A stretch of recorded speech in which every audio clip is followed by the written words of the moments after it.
Hey everyone, welcome to my channel. This is my review of the Autel EVO Lite Plus. Now I do have a lot of Autel EVOs in front of me because I want to tell you the lineage, how we got up to this little EVO Lite over here. So way back in the year 2018, remember this baby? This was the original Autel EVO. The claim to fame was it had a 4K 60 frame per second camera up front. Not many drones that folded had that at that time. As well, it had forward obstacle avoidance and rear obstacle avoidance, which I don't think any foldable drones at that time had that. The controller was almost the first of its kind with a built-in display down here, so you didn't need to use a cell phone if you didn't want to, which was pretty cool, and a lot of people loved it. The only thing a lot of us found about this controller is that in the hands, we were touching buttons on the bottom and everything because it was too small in size. Then after the success of the Autel EVO, they made the Autel EVO 2 line. So you had an 8K drone and a 6K drone. They look identical except for the cameras up front. Claim to fame on these babies is 360 obstacle avoidance. They have sensors everywhere. I've never seen so many sensors on a drone. This drone is, well, they could have called it the sensor drone back then, and it's large. This is big and heavy. It's a brick, but it has an 8K camera. How many drones on the market today have 8K cameras? Not many. So this one here is still pretty awesome, that's for sure. And the 8K footage looks really good out of this thing. It's also a very pro drone. It has a lot of pro features, and it uses the same controller from the past, and it has waypoints, mission planning, all the cool stuff. A lot more stuff for professionals on this drone. Then they came out with the 6K because a lot of people said, hey, we want to play with the aperture. So this has a manual aperture on a 1-inch sensor. So that was the largest sensor Autel's ever used in a drone. 1-inch sensor, 360 obstacle avoidance. This would be for your photographer or professional videographer.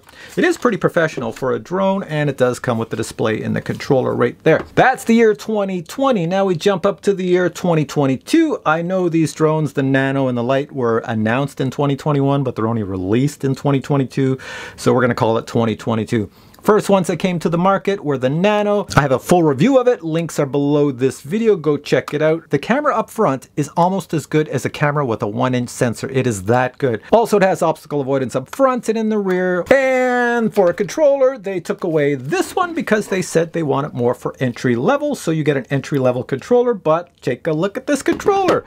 Everybody who's touched this controller says it's the best controller they ever felt in their hands because it feels like an Xbox controller. Doesn't it look like the Xbox controller? It feels really, really good. I have never flown a drone and felt so comfortable with a controller. This feels way better than this, and it feels a million times better than this. Do you think Microsoft, when they made the Xbox, made a controller like this? No. Why does nobody make a controller that looks like this? Because this is not ergonomical in your hands. This is. So these boxy controllers, that's the past. This is the future. Then we come to today, and if I move this, I'll move you up there.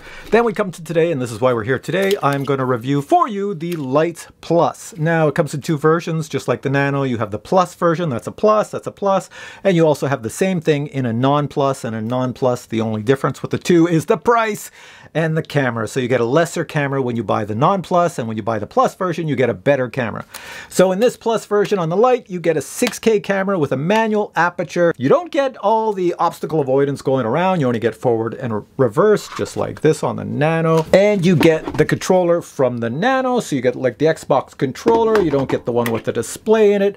Autel says that this and this are made for the entry-level market. So in other words, consumers that want a drone to fly around, do YouTube videos, have a great video and photo experience with very little effort on their part. In other words, the drone does everything for you, and be extremely happy. And I will say they're bang on that, because with the minimal features in here for the cameras on these drones, I find they take amazing, amazing video quality and photos. And this is 6K over, you know, previous drones that are like 4K or 5K.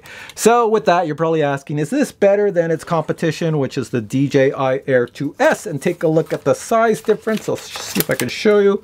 Here we go, put the noses together. You can see that the Lite is much bigger than the Air 2S. Answer the question, is it better? If you're buying a drone for the camera, yes, 100%. better drone camera-wise than the Air 2S. You'll see it in this review because I did take a portion of the review and compare the Air 2S to this drone. And in every case, this was much better. Well, in most cases, you're going to see. I'm very honest in this review, so you'll see my thoughts on that. Features-wise, they have similar features on what they can do and what they can't do, but you can't test it all out because at the time of this review, Autel hasn't released all the features because they didn't expect to release this drone until February, so all the features, full features aren't out until February. And I'll tell you right now, is there any reason, if you own the Air 2S, is there any reason to upgrade to this? And I will say, no, Air 2S is an awesome, awesome drone. Keep it. It's really good. I think it's one of my favorite drones by DJI, if not the most favorite by DJI. But if you don't have an Air 2S and you're looking at buying one, you might want to consider the Lite Plus because it is better. And with that, I say, let's get on to my review. And I will say that I flew this in really, really cold weather. Like I'm talking like minus 24 degrees Celsius all the way down to like minus 29 degrees Celsius. We've had a cold spell up here in Canada, and every time I went out to fly this over the past week, it was cold. But with the cold weather, this thing performed like a champ. It did really well. So I was really impressed with this, and yeah, I give it thumbs up for that. But enough of me blabbing, let's get into my review. So let's start off with this.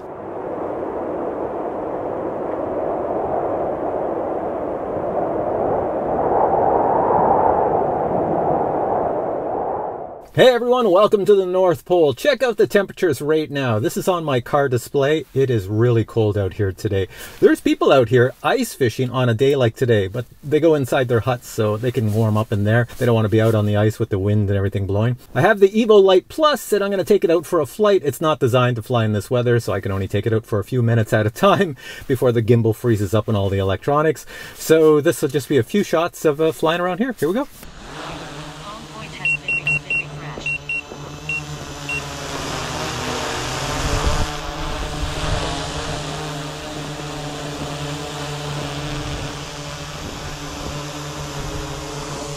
Before we get started, let me show you some of the settings for the camera. So right off the bat, you can store your video and photos on the SD card or the internal memory. You will note that the internal memory says 4 gigs. You can have your cell phone record audio to the cache video file saved on your cell phone. When you take photos, you can have them saved as a JPEG file or a 12-bit RAW DNG file. And when you take a hyperlapse, you can have the file saved as JPEG, RAW, or video only. And when you do a pano, they will be stitched together, but you can also save them as JPEG or RAW. Video formats are MOV or MP4. Encoding, your compression is 264 or 265. And when you download files to your phone, you can do them in HD or the original massive size. And there is a defog option, which adds a little bit more contrast on those dull days. Since I live in North America, I set the anti-flicker to 60. Now let's have a look at the available video resolutions. Now, as of the recording of this video, not all of the resolutions are available, but they are coming in future firmware updates. So starting off, we have 6K to a maximum of 30 frames per second. Next, we have 4K, which gives you the option of 30 frames per second or 60 frames per second. Then we drop down to 2.7K, which again gives you the options of 30 frames per second or 60 frames per second. Only when you select the option of 1080p do you get 120 frames per second, as well as 60 and 30 frames per second.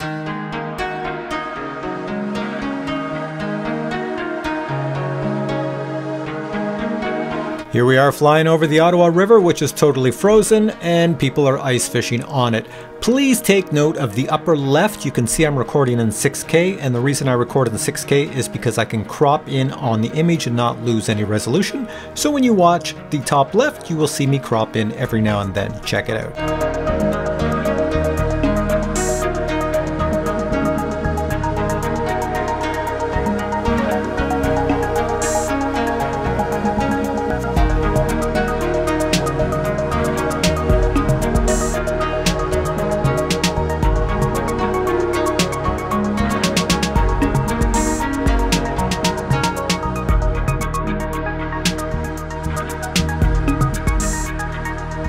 Now, normally I would not show this in the video review, but I thought it was so funny I had to show it. So take a look at the guy on the left with the ice auger. He has a gas-powered ice auger. He's trying to start it.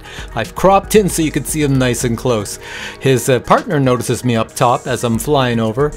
Now these two characters became the highlight of this portion of my review because every time I was doing simple things like quick shots or just flying around filming them doing zooms or whatnot, they could not get that gas-powered auger started. You will see in every clip that I have these two characters, that gas-powered auger will not start, and eventually the guy's gonna get so upset he's just gonna drive off super fast with his car you see on the ice right there, and then eventually in future videos you're gonna see him with a manual powered auger. He just gave up on the gas.